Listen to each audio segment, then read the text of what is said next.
sorry, I need to do something else. Okay, we're good. This Google Meet link is probably still like a tabular thing then. It's still attached to him, yeah. Yeah, because I think we forgot how to, or we lost how to get to that calendar and things. So eventually we'll have to replace this. We're just not sure how to do it. All right. Well, welcome everyone. Good to see so many people here. Looks like a big week. All right. We've got quite a bit to talk about with all the releases and things going on, so I'll just jump straight into highlights. Quite a bit is going on right now. I think my favorite one, if I had a favorite, is that Spark 4 support, at least for the preview release, was merged. So please start taking a look at that and updating that for any new features. I know we plan to add like real proper variant support to Spark and other things to start plumbing through the new types that are supported in Spark 4. Really great to see that, and thanks to Kwashen for contributing that and getting it out. The other big feature was support for the BigQuery Catalog, which has been under review for quite some time. So thanks to Talat for getting that working and pushing it through. We appreciate that. There's also quite a bit going on the Flink side. So I see a lot of preparation and also some comments on the mailing list from Max for adding the dynamic Flink Sync, which is a cool feature because it will be able to change schemas depending on the data that's flowing through to the sync, which is going to be really useful for a lot of people, especially with long-running jobs. There's a lot of confusion over like how to actually keep up with schema changes over time. So that's really neat. Next, there was also a lot of progress on maintenance. The one I'm going to highlight here, because I didn't really understand what all was going on in the others, was that maintenance now supports Zookeeper locking for table maintenance. But it looks like there are a lot of features going in on the Flink maintenance side for rewriting data files and things like that. So thanks, Guo, and everyone else who's been working on Flink maintenance. Next, I want to highlight that we are rolling in support for the new credential handling. So in the REST catalog, now there is a way to pass multiple credentials back based on a prefix for each credential. That is going to help us basically scale tables across multiple prefixes if you're importing or moving a table, and is very generally useful. Not every scoped credential can actually point to multiple locations, and even the ones that can have trouble when you have too many locations because there's usually a character limit on there. So it's really nice to see this support going in. So thanks to Edward for getting that done. Lastly, there was a build issue that affected, I think, the 190 release. Is that correct? So thanks to Russell for digging in and figuring out a good way to fix our Iceberg build properties. This is super important for being able to detect the version of clients that are talking to REST services or other things. It's very important to know, what the build was. So thanks for going and fixing that. Additionally, there are a couple fixes that went in for internal partition stats. Looks like they were fixed to use the internal data, and also looks like there are some computation fixes. That was on the Java side. The spec, of course, we are currently voting and talking about V3. So in the last couple of weeks preparing for that, there were quite a few new changes to just clean up or make slight clarifications. So thank you. Looks like we're missing the person on this one. It got changed into a greater than or equal to sign. But thank you for the note that positional deletes are now deprecated. Was that Manu? I think I saw that one. I don't remember. Sorry. Thank you to who did that. Thanks to Xeon for the clarification on null and NaN values within geometry objects. We updated the summaries. I think Manu might have pointed that out as well. Thanks to Gidon for adding the encryption keys table to table metadata. And then Wing for fixing a confusing statement in the spec about source IDs. And then thanks Anton for clarifying the writer requirements. And thanks to Stephen as well, who suggested that change and that fix.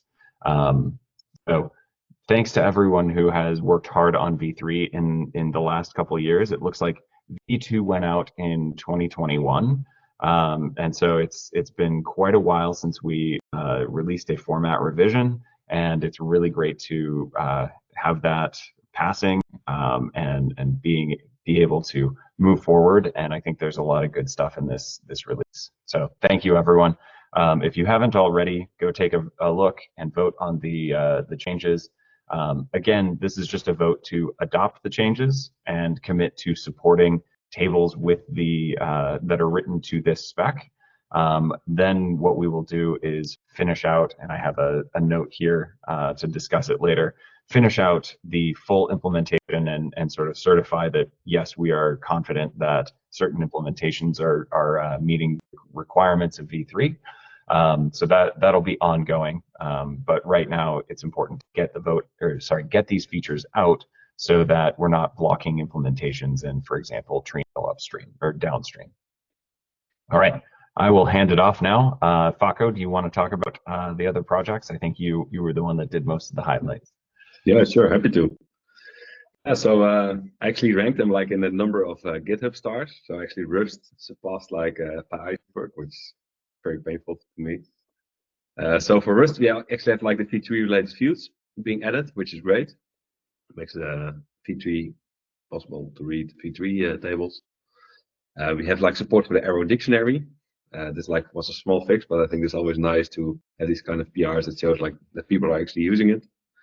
We had like Kevin, who had like the data fusion table provider, which will allow to have catalogs exposed to data fusion, which is very exciting. And we had like Christian, who added like the encryption related fields. So yeah, that was good. Also see encryption being implemented in other languages. For Iceberg, we had like a big moment. We went over like the 500K downloads on a single day. Quite a lot. We have support for Hugging Face datasets. So who's not familiar with Hugging Face, it's like a data provider, and you can now like natively load them into Iceberg, which I think is pretty nice, especially if you want to do like a demo or something. Sung is working hard on implementing also the AugManager into PyIceberg. So he just had like a PR where we actually moved over all the stuff from the REST catalog into the AugManager. Very exciting to see that that happening as well. Gives like a much needed structure to the code. And we had some first steps in the optimistic concurrency control. Thanks Jay for working hard on that. So that will also make reduce the number of conflicts on PyIceberg.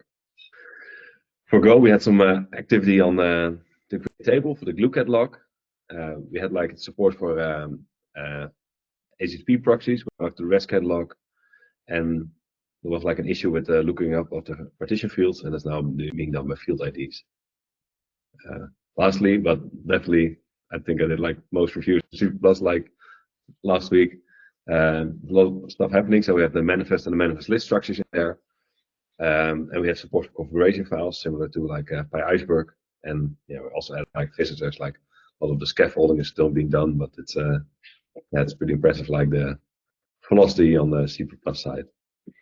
And we can also convert like Iceberg schemas to Agro, and Gang did also like a lot of work on the name mapping. So that's also taking shape. We'll go to the releases. I actually added this one, but I think maybe Russell maybe have most of the context. There's like a blocking thing noticed by Snowflake on the 1.9.1 release, but was already in the 1.9 release. So it's like not official regression, but yeah, probably should resolve this. So the discussion, in case anyone isn't following, and we did merge, but I haven't done a new release candidate yet. So we can go back on this if we have some strong feelings here, is that one of the optimizations made for the 1.9.0 release in the REST spec was that when you remove snapshots, rather than making an individual metadata update for every snapshot that's removed, you make a single remove snapshots metadata update that removes all of them. And the comment raised by it was that this turns out to break certain catalogs, which only assume there to be one per entity, because that's what we were doing before. So on the mailing list, we had a quick discussion about this, and if anyone else has strong opinions, this would also be a good time to bring it up. That for the 1.9 branch, we should just remove that behavior while keeping it ready for 1.10, just so that we can have more notice for folks that this is coming. That's about it. If no one has any strong feelings, in the next couple hours, I'm going to do another RC candidate. I think it's really great that actually that we caught this. Thank you, Iowa, for doing the testing of the release candidate first of all, and catching this incompatibility. I'm kind of concerned about that this sort of thing has been happening a little bit more often than we would like, with both like cleaning up things from the spec and also the REST catalog. So I would just say, like, in general, let's try and be a bit more careful when we're merging these things, to think about, is this going to break reading existing tables or break older readers when we're writing V1 or V2 tables, as well as like, how the REST catalog interaction is going to go. Because I think this is, the second or third time this year where we've had a breaking change go in and needed a patch release to roll it back. So yeah, let's just be a bit more careful.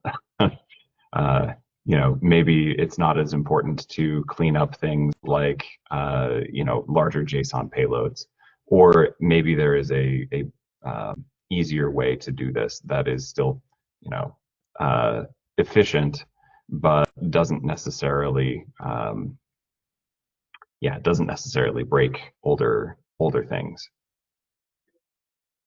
What about the one Ryan said? I guess we're probably missing the compatibility test suite for the REST catalog, right?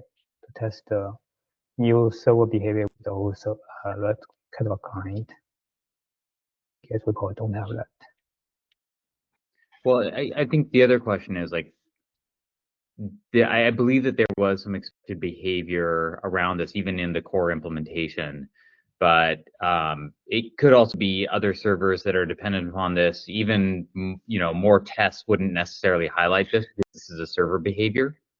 So this is a challenging one, and it's something that just requires a lot of thoughtfulness when you start thinking about, hey, we're changing structures of requests, or like if you look at the actual REST definition for this, it was clearly designed to support this. So this was a strange limitation, strange situation, but also something maybe we should have flagged to test out as we were doing the review. Yeah, it was that, we just had a check for some reason that only a single snapshot ID was removed per change, and I don't remember why that was there. And it was correct to remove it eventually, but doing that slowly and over time, where people could update their core Iceberg version, I think is an important thing. We just have to keep in mind when we're changing anything that goes outside of the current process. So if that is a client or server implementation of the REST protocol, or any metadata that ends up on disk, I guess data or metadata that ends up on disk, we have to be very careful and think of the implications for older writers, older readers that don't pick up this change. And I think the other instance of this was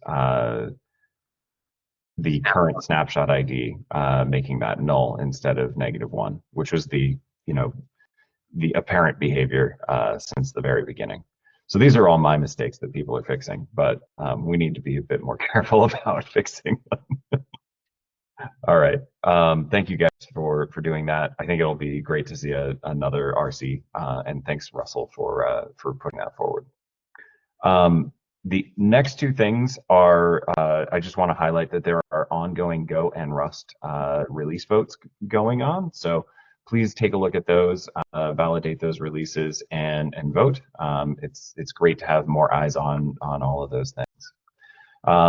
And then the two release things are, 1.10 prep. Not sure who added that, but you may have just volunteered to be release manager. It was me, and I do. I noticed we've gotten pretty much all of V3 stuff in. I know we're going to talk about the rest of the implementation, but we should start tagging things and getting ready to do a 1.10 release. Sounds great to me.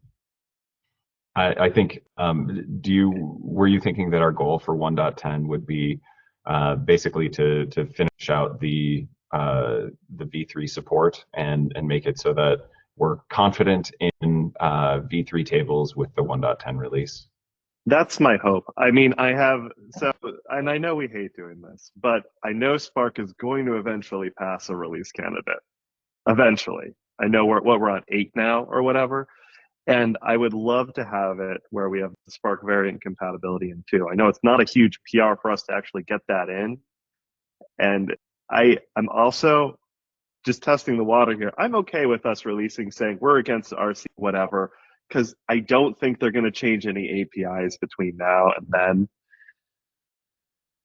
I mean, I agree with you. I think it would actually be fine for us to release against their preview and say like, look, this is a preview of the support, just like it's a preview of Spark. After all, it is a completely different module. But I would also say like we should just plan on a fast follow-up with a release that depends on the actual version. If nothing else, like we would just change our dependency on Spark to the real version and do a patch release. I think I'm fine with that too. Closer to the 1.10 release. I mean, we don't know how long it's going to take us, and we may be in a situation where I know that they're taking their time, but they're also eager to get it out. So I would feel much more comfortable releasing against an actual release. Me too.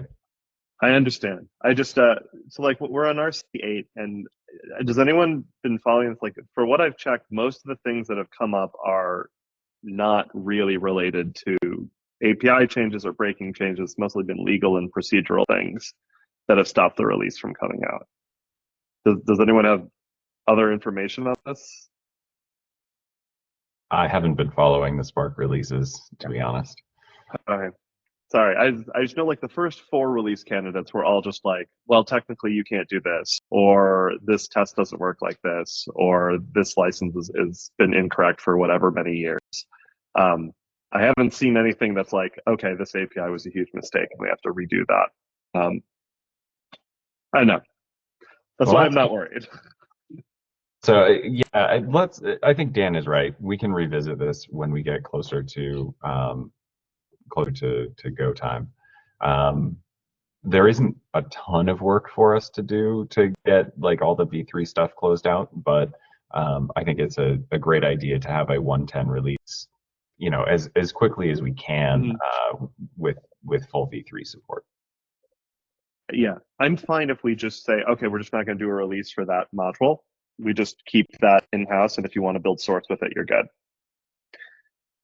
Yeah, that's pretty reasonable too. Planned release date? I mean, my goal would be we get this out sometime next month, but it'll depend on what folks want to get in the release. So if you have things that you want in, let's start attaching them to the 1.10 milestone, and then we'll start making calls as we get further into June. I think that's a good idea. We should also keep in mind that it's conference season, and there are things coming up. So means we'll have more time to work in the green room. So it's all gonna be fine. All right. The next thing in releases that I was hoping to talk about All right, capture that you volunteered. Was basically, I think that there are already ideas out there for V4, V4 work. And while we are still just voting on V3, finishing out the implementations and things like that, it is a little early. But I think that what we want to do is start getting groups together to talk about, who is interested in certain V4 features, and start having discussions to write design docs and bring back to the community in the next few months. So I know that there are a few ideas out there and already people are talking, but let's see like what is out there for V4 ideas. So I know there is adaptive metadata tree, which is something I'm interested in. So I'll go ahead and put my name next to that one. And I think Amog, we were interested in that as well. And Russell, who from your side was interested? You can just put me down for Okay. pretty much everything. Okay, so there's at least that. I know, Edward, you were planning on working on Parquet/columnar metadata. Right, I'm also interested in adaptive metadata too. Okay, sounds good. And Talat, you were interested in relative paths, is that correct? Yes, Dan and me. Yep, I'm working with Talat on that too. All Yeah, right. I'd recommend everyone who's in one of these little groups to send out a dev list thread with like a paragraph on like what this is, what you plan to do, and that'd be a good way to kind of gather up all the other people who would be interested in working on it. Yeah, exactly. And are there any other?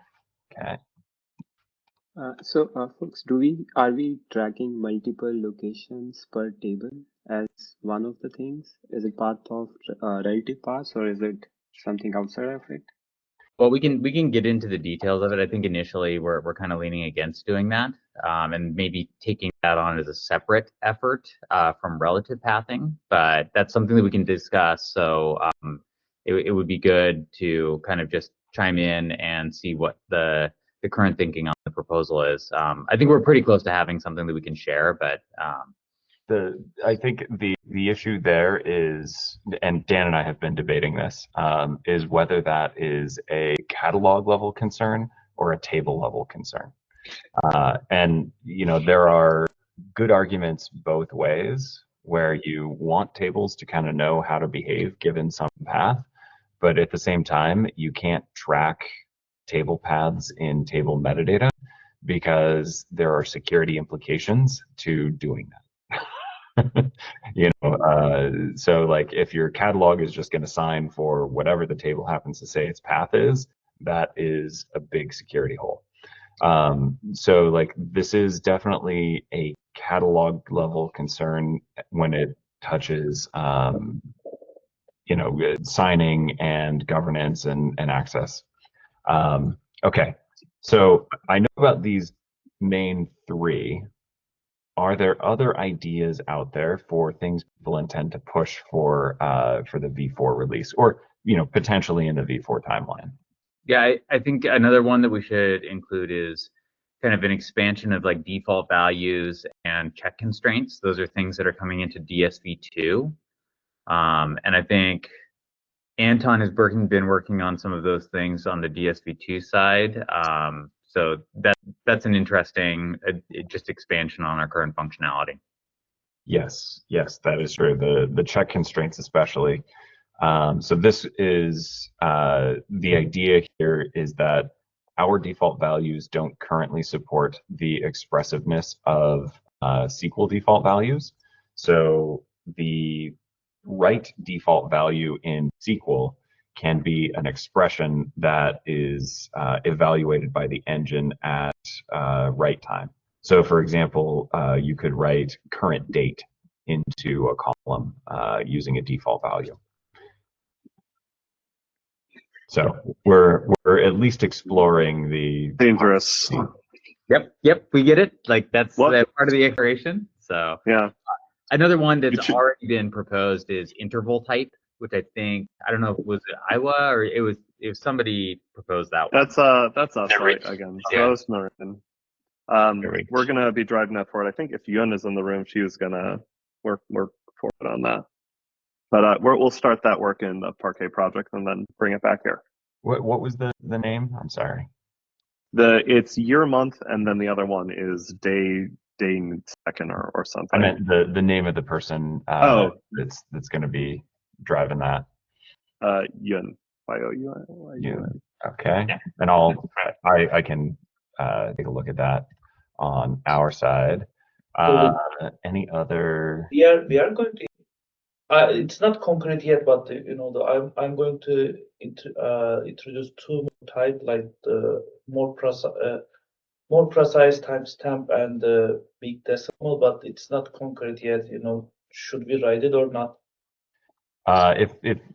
So I think you should. The decimal Okay. stuff. So decimal, this is like Higher precision. e greater than 38. Yeah. So we have a similar thought. So let's get that discussion started. We have a document that we're probably going to send out to the Parquet list in this week. Our thoughts, but we'd love to have yours as well and move towards something together. And Sounds good. and you said Another feature I want to mention is the UDF stuff. It's not necessarily table spec, but I think it's aligned with about the same timeline with V4. okay. I was just doing V4 stuff here. Right. Because we already have the proposal open and sort of a group forming around UDS. Okay, and then Tyler, you mentioned a higher precision timestamp type. Yes, smaller than nanosecond. The picosecond. We can say that.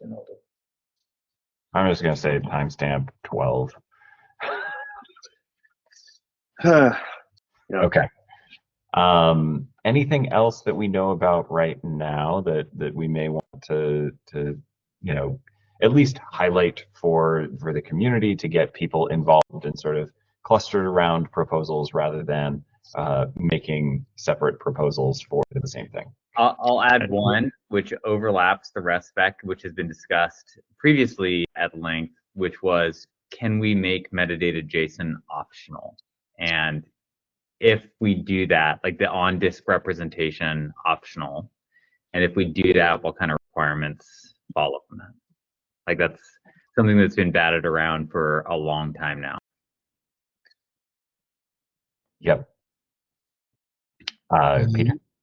I would like to take a look into the stats, table stats, table column stats, and things around that.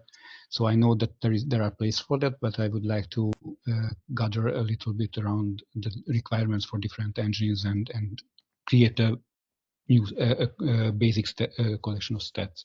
Now, is that more the Parquet columnar metadata, kind of like if we had a tuple of values for each column, or is that like keeping sketches so that we have like histograms for a column? Mostly like sketches and stuff. Okay, like I'm gonna take your name.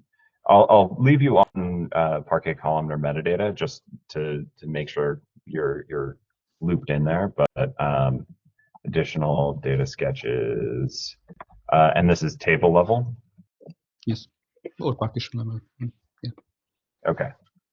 And another thing is, which I would like to look at, is the indices. I would like to find a way for that, and it is quite related to the equality delete removal stuff. I think, at least at this point, I think. And if I understand correctly, Stephen is planning to work on that. Okay. I think I don't want to put Stephen on the spot, but I know he's got a document. Yeah. And I think Anton is also looking at this. So I think that there are like parallel efforts that are kind of happening. So we should just get all the people that have been looking at that together. That's from my side. Should we include that multi-statement spec change? Two meetings ago, we discussed that, right? Someone is Multi-statement transactions. Yeah. Yes. I think we have that as a note here too. Yeah, but that is more REST catalog because that's cross-table. So Yeah. I was not including that here, although it is up for discussion in just a little bit.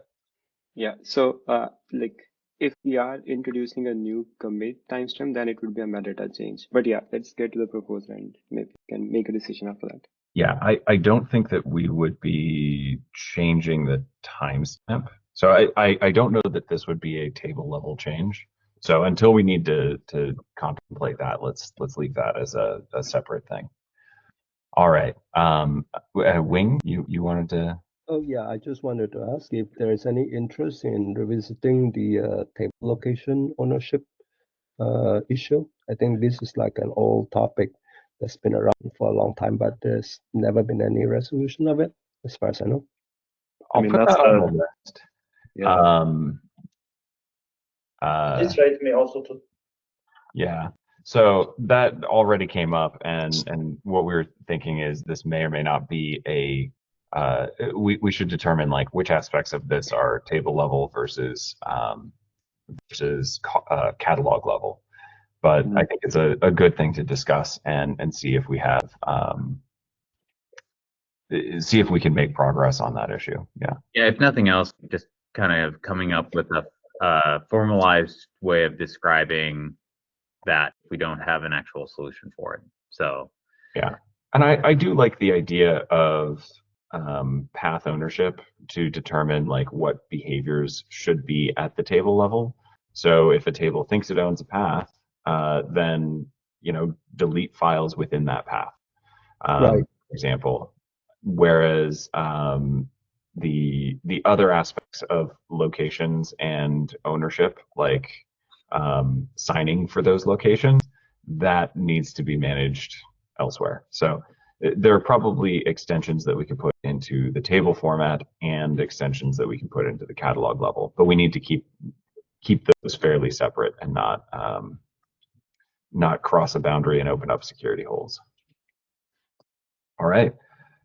So I would just thank you all for helping build this list. I think it'll be good to have this, and like Russell said, let's send notes to the mailing list for like setting up side discussions or whatever for building these proposals.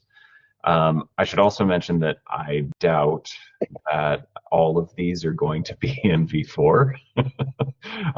So just as context for every time we've done this in the past, usually there is something that is just not high enough priority that we push it through, or people end up working on other things that distract them. So we should just keep in mind that this is a set of things that we intend to work on, and not a set of what will be in v4.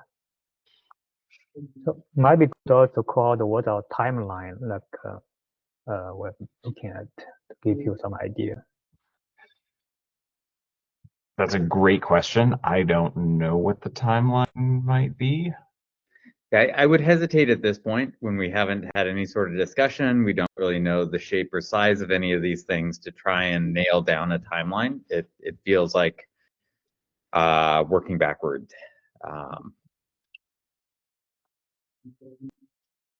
Yep. All right. Let's move on to agenda stuff. All right. Peter, do you want to talk about the file format API? Yesterday I want, but the next one probably I don't want to talk about. It would be nice if I could get some reviews. I really love that. I've addressed most of the comments. I have a +1. It would be nice if we could move forward with that. That just again a request for folks. And also I could offer you that if someone needs some task to take on in exchange for reviewing the stuff, I'm happy to help. Awesome. Thank you. Yeah, and I think we will be freeing up hopefully some time to review those things. Appreciate your patience there. All right. Then we have support newer versions for Hive, the Metastore. So yeah, I think this is hopefully a quicker topic. I've tried to structure the easier ones at the beginning. Yeah, I hope this won't take very long at all. So as you know, the Hive Metastore module in Iceberg provides the Hive catalog. And currently it is built against Hive 2.3. That's a rather old and end of life version. Even Hive 3.1 is end of life already. So anyway, I have a PR up to build this module against Hive 2, Hive 3, and Hive 4. And we're able to do this with a single source set. So it's compatible, source compatible against these different versions. But the problem is that there are some binary incompatibilities between different versions of Hive.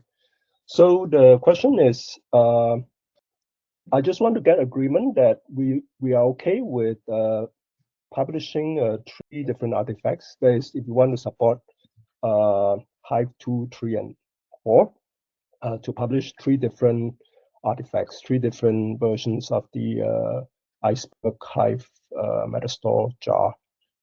So that's like the first point. And then if we do want to do that, currently the classes in this jar are bundled in runtime jars for engines. So I know for a fact that they are bundled in the Flink runtime jar and the Spark runtime jar. I'm not familiar with Kafka Connect, but perhaps it's also bundled with Kafka Connect. So if we have different versions of this Hive Metastore support, there are different options we can go with. One is to remove the classes from the runtime jars, and then users can, well, it will be an inconvenience to the users, but they would have the flexibility to choose which version of the Hive Metastore jar they want to use, depending on which version of Hive Metastore they are using. And another option is just to let it remain as it is currently, which is it bundles the classes that build against the Hive 2. And the third option, which I think I would not prefer, is to provide options to bundle different versions. So Definitely not. yeah, so I'm thinking not the third option, or it could be like a build flag, but we do have to publish the jar, so that will be kind of complicated. So yeah, I think if you're messing with the build, the runtime jars are probably not for you anyway. Like the runtime jars are for people who don't want to build it, just, you know, a single dependency drop in a class path. Right. So I guess my question, going back to the very beginning, is I know that Hive 2 and 3.1 even are deprecated and no longer supported, but the reason to use those seems to me to be, you know, whether people are still using the Hive Metastore at those versions in production. And the Hive Metastore is a lot more narrow of a surface area here. So I'm curious, like, do we have any information about, you know, people have all moved on to V3? How easy is it in general to move from Metastore V2 to V3? Unfortunately, like there's a challenge here, which is it's the worst combination of things. Right now, actually, the tests are binary incompatible between 2 and 3, but the actual runtime is compatible between 2 and 3. But 3 and 4 are incompatible. So we could scope it down to 3 and 4 as runtime, but you know, we still have the problem of 2. Once we go to 2, we basically need to unbundle with everything else, because we don't want to have this matrix of like every bundle has every bundle bundled with every version of Hive. Yeah, that's just non-starter.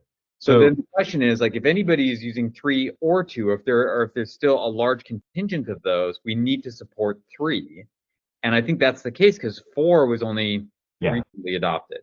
Well, I think it also comes down to wire compatibility with, like, are there issues that mean that we should not be using Metastore v2 libraries that actually affect Iceberg? Because this is, essentially just a thrift client to the Metastore that we know, because it's so old, is compatible with any Metastore version deployed today. I think there is incompatibility introduced by Hive 4. I think Peter might know more about this. But I think there are some breakages of even thrift compatibility with Hive 4. So you would need a Hive 4 Metastore client to talk to a Hive 4 HMS. Okay, and 3 doesn't work? Hive 3 client will not work, I think, with Hive 4. Right, that's my understanding too. Yeah. So that makes me think that maybe your other idea of unbundling the Metastore client might be more viable, because, and this might just be what we want to do in general, is like move to we've talked in the past about moving the Metastore versions out and potentially into a separate module or project in general, where you can treat it sort of like your cloud bundle, where you would have the Iceberg runtime bundle that is engine specific, a cloud bundle that's cloud specific, and then potentially have I guess a catalog specific bundle as well. Or maybe just a bundle of all the catalogs, but clearly like Hive 2, Hive 3, those are not gonna fly. Not gonna be compatible together. I don't think we want to like smush all the catalog implementations together in a bundle either, because like if you're using the BigQuery one, you don't want glue, So I think unbundling is probably the right path forward if we have to deal with this incompatibility, because the alternative is a matrix of, crazy number of runtime distributions. I think then the question is just a matter of what is are we okay with that kind of breaking change for the deployment for like a dot release? I mean, probably not. That seems like it's going to break people, so we need to do that at like a 2.0 boundary. And that brings up 2.0, which I guess, we haven't really discussed much, but I saw it in comments. Maybe we do need to start thinking about how to restructure and solve this problem, and also do a 2.0 release. So it sounds like you don't want to remove the bundling before 2.0, but is it still possible to move forward with providing the support for Hive 3 and Hive 4? There would be separate Metastore jars. You don't have to use them, but at least they will be available. But they're incompatible. But keep the existing Hive 2 build classes in the runtime jars, because there's not a breaking change, right? Nobody right now is using Hive 4. They're not able to use the runtime jars with Hive 4 currently, right? I mean, then I can also use the runtime, like the Spark runtime, and then I think I'm using Hive 4, and I know it doesn't work with the Hive 2 one, and I decided to throw Hive 4 on the class path because I think that will work. But now I've actually got conflicts there. So I'm actually I feel more comfortable breaking the dependency requirements in a dot release than I do either waiting for a 2.0, because it's mostly like, hey, you need to update whatever your package dependencies are for the update. Like that's an obvious breaking change for anybody who's affected. I see what you're saying. So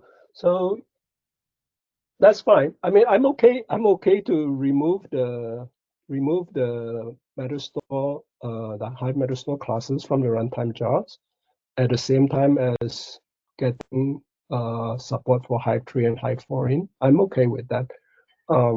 Can Could it be that we? I don't like. Sorry, go ahead. Could it be we just keep the runtime jars as it is and we create without Hive runtime jars? I know it is one more package we are releasing, but then we don't break anything and we allow the flexibility. And then we can deprecate the runtime jars and slowly the users can start migrating to the new bundles. So I disagree with Dan about removing classes that people commonly depend on from our runtime jars. Peter, what you're saying, I think, would be viable if we wanted to do that. But then what we're saying is, okay, everyone move over to these new runtime jars. We have a naming problem. What are they called? How do we get rid of the old runtime jars and when? I don't think we shade this, no, but we could look into it. So, I mean, I think the cleanest thing, and honestly, like, it's probably just time, is to contemplate a 2.0. We've got a number of older APIs, especially in like table planning, where in order to even support some of the features unlocked by V3 and potentially V4, like incremental consumption of tables, you know, we've got two planning APIs that are mostly the same, but slightly different. That one is deprecated, so it is probably time for a 2.0, and maybe we should just go do that. There's a lot of cleanup involved there, you know, in tandem with all the things that we want to add for 1.10 and everything else. But then this is like, when do we pay down our technical debt? Yeah. Do we increase the surface area of technical debt or have breaking changes because we don't want to increase our technical debt? Or do we want to pay down, you know, what we've been putting off over the last few years? I would think at a very high level, I would look at it like at least a 110 to round out the V3 implementation. And then as we're doing discussions for V4 and some of these other things, there may be time to kind of pause and do that, clean up, burn down the technical debt, and release a 2.0. I agree with that. Time. I think 110 to get the V3 features, you know, out and supported in the reference implementation fully is a good call, and then probably look at 2.0 after that. I know that that is not a great timeline for fixing the Hive problem. I think, though, that it would be pretty reasonable to move forward with the existing runtime jars built on Hive 2 and releasing jars for Hive 3 and Hive 4. Okay. They're incompatible with the runtime jar, but I think that that would be not terrible. I think everybody could collect their own jars from the runtime jar dependencies if they really want to do that. So technically feasible to fix this one again from the client side. The other thing here is that runtime jar already only supports Hive 2. Correct. So we're not expanding support, but we're not removing support. So the runtime jar supports Hive 2 in this version, and we can look at what we want to do in 2. It actually supports 2 and 3. Oh, okay, great. Yeah, so it's 4 that's problematic, and the issue is that 2 and 3 are the ones that are end of life. So I think the advantage that we have is there's probably still a lag for people adopting Hive 4, and so we just haven't seen those problems just yet. So maybe we have a little time on the Hive 4. I'm okay producing the jars. I just don't see how that really works for anybody, because the fat jars for the runtimes, they've already bundled this in. There's not a really easy way to like deconflict those things in a way for somebody to do it. So I think what Peter's comment is, well, they're going to have to like pull it down, monk with the build, and produce their own artifacts in order to work with Hive if they need to right now.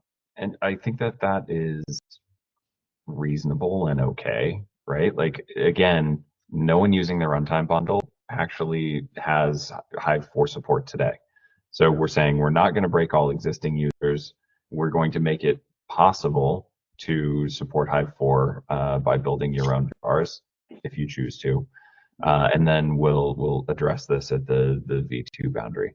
I guess the only other option here is to introduce a Hive 4 catalog type, but I'm very reluctant to do that. The other option, I think we could look at, I'm not a fan of this, but we could shade in Hive 4 to the runtime bundle, but I would wait until we actually have a problem to do that. Yeah. And then we could just map that catalog type to like Hive 4 catalog or something like that instead of Hive. But oh wow, we've spent way more time on this than I think we wanted to. Sorry about that. Okay. All right. I have one last quick one for this, which is that someone pointed out recently that our metrics config it is at the top level column rather than nested columns. So our default configuration of 100 columns, if you have structs in the first 100 columns, you end up getting like 10x more statistics in your files.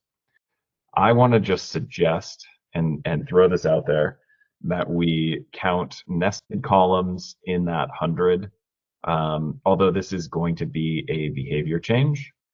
But I think that anyone with more than 100 columns would either not notice that this is happening, like chances are if you have nested columns and over 100 columns, your bigger issue is that you're keeping track of so many metrics in your metadata rather than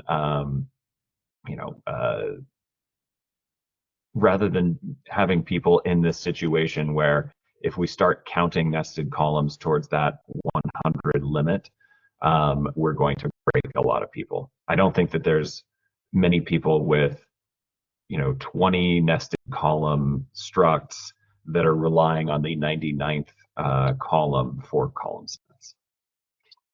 That would be my argument. I would say if anyone actually has a query performance issue after we do this on a new table or something, I will personally, buy them a beer. I mean, I think I will have no takers. Okay. That is, just wanted to clear that with the group, because I think that rather than introducing modes for this limit or, counting modes for columns, like the right thing to do is just change how we count columns.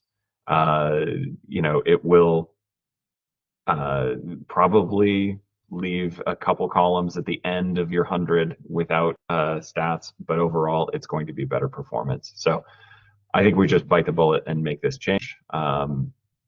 If you disagree, all we should do is make sure we get it in the release notes prominently, because the last time we didn't tell anybody and that caused problems.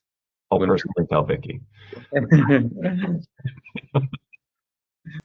Okay, thank you. That was a quick one, but I wanted to just confirm that there are not like major objections to taking that approach. Yes, if you care about a particular V3 feature, please take a look at support and start testing those features. Again, we want to get the full support out in 1.10 and be able to say, if you're using 1.10, use V3, or you can start using V3. That is a fully supported version. We'll talk about support across projects later. Also, thank you to Maninder and Drew and everyone who's been working on the catalog level coordination for snapshot isolation. I think this will also be super important for reads. Once we have multi-table commits, you may want to ensure that you have coordinated reads. So that's a really good thing. And yeah, we'll have to pick up on some of these next time. Thank you all for coming. If you have a chance, anyone, check out the truncate decimal thing. We have a weird correctness issue with spec. We have currently defined the spec in a way that it is impossible to follow, but only for a weird edge case. Please take a look. Will do. Thank you. Thanks. Bye. Bye, guys.